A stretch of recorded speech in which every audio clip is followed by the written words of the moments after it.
Hallelujah. स्वागत है आप सबका मेरी भविष्यवाणियों की पुस्तक में। तो आइए हम आज के पवित्र वचन को पढ़ेंगे जो कि परमेश्वर के दास प्रेरित अंकुर यूसुफ नरुला जी के द्वारा लिखा गया है। परमेश्वर की ओर से आपका मैच निर्धारित है। जैसा कि निर्गमन की पुस्तक अध्याय 2 उसकी 3 आयत में लिखा है, जब वो उसे और छिपा ना सकी तब उसके लिए सरकंडों की एक टोकरी लेकर उस पर चिकनी मिट्टी और राल लगाई और उसमें बालक को रखकर नील नदी के किनारे कांसों के बीच छोड़ आई। मेरे प्रियो, बाइबल बताती है कि जब परमेश्वर ने इजरायली लोगों को मिस्र देश में बुलाया तब परमेश्वर ने राजा के दिल में डाला कि वो उन्हें दुखी करे और राजा उनके बच्चों को भी मरवाने लग गया। तब परमेश्वर ने मूसा को चुना और मूसा उस समय बच्चा था।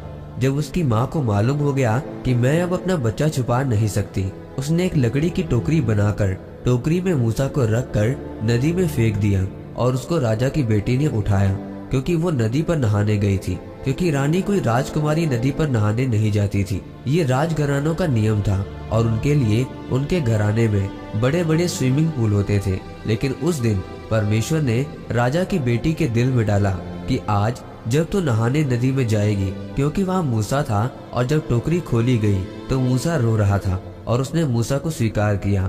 मूसा 40 साल उस भवन में राजकुमार बन के रहा। पता है क्यों? क्योंकि मूसा चुना हुआ था। परमेश्वर जानता था कि मूसा चुना हुआ है और अगर मैं अपनी पूरी इच्छा और अपने काम करने का तरीका मूसा पर प्रकट नहीं करूंगा तो ये लोगों को छुड़ा नहीं पाएगा। कैसे? क्योंकि मूसा राजघराने में बड़ा हुआ। जब मूसा पलंग से नीचे पांव रखता था तो सोने की जूती उसके पांवों में डाली जाती थी, नीचे कारपेट बिछता था और मूसा निकलता था। मेरे प्रियो, जब मूसा 40 साल का हुआ उसे मालूम हुआ कि मैं इब्री हूँ, मैं मिस्री नहीं हूँ, मैं अपने भाइयों को छुड़ाऊंगा। और उसने बाहर जाकर देखा कि एक मिस्री जन उसके एक इब्री भाई को मार रहा है, तो उसने एक मिस्री को मारकर रेत में छुपा दिया। फिर दूसरे दिन बाहर गया तो उसने अपने इब्री भाई को बोला, हे हमें रोक, जैसे तूने कल एक मिस्त्री को मार दिया था, अब हमें मारने आया है। तब मूसा को समझ आ गई कि ना तो बल से और ना शक्ति से और ना मेरे राज से, अगर परमेश्वर का काम करना है तो उसकी आत्मा के द्वारा होगा। तब मूसा भागा, क्योंकि मूसा को लगता था कि मैं अपने शरीर के द्वारा, अपनी राजकुमार की कुर्सी के द्वारा और अपने पैसे के द्वारा परमेश्वर की सेवा कर लूंगा। इसीलिए लोग सेवकाइयों में असफल हैं, क्योंकि सेवकाइयां पैसों से नहीं चलती, ये परमेश्वर की सामर्थ्य से चलती हैं। और परमेश्वर ने मूसा को ये बात समझाने के लिए 40 साल की ट्रेनिंग करवाई।